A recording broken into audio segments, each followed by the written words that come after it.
शुभं करोति। त्या कागदावर असलेली सही माझीच आहे।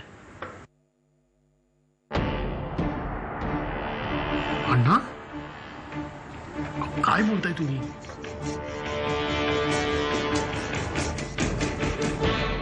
तुमच्या मुलावर फोर्जरीची केस लागू नये असं जर वाटत असेल तर आता तुम्ही जे बोललात ते लिहून द्यावं लागेल।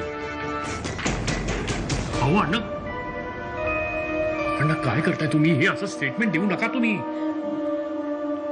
स्टेटमेंट दिलं नाही तर चौकशीसाठी यांना आत घ्यावं लागेल मला। आणा तो कागद इकडं।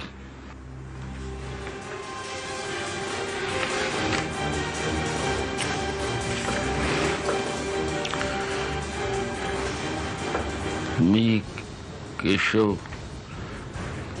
त्र्यंबक महाजन असे लिहून देतो की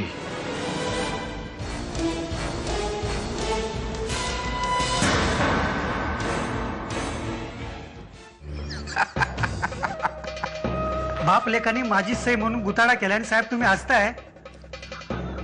दोन दोन ब्लँक चेक हातात असताना तू काय रडशील? ब्लँक चेक ब्लँक चेक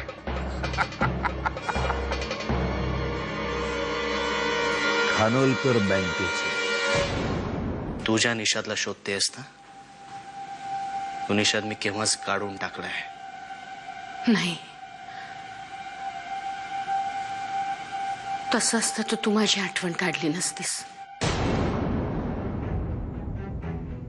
आम्ही शुद्धीत नव्हतो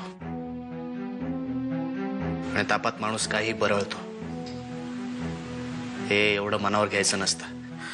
उलट तेव्हाच माणूस खरं बोलतो, जास्त प्रामाणिक, मनात दडपून ठेवलेलं सगळं काही बोलतो। अनेकांसाठी मायेचा आधार अशी ही रागिणी खानोलकर माझी आई नाही। काय?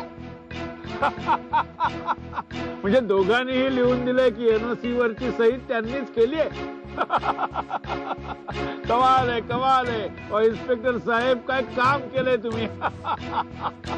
हा नाही नाही, तुमच्याकडे लक्ष आहे ना, असं कसं? हो हो, भेटू आपण। हो,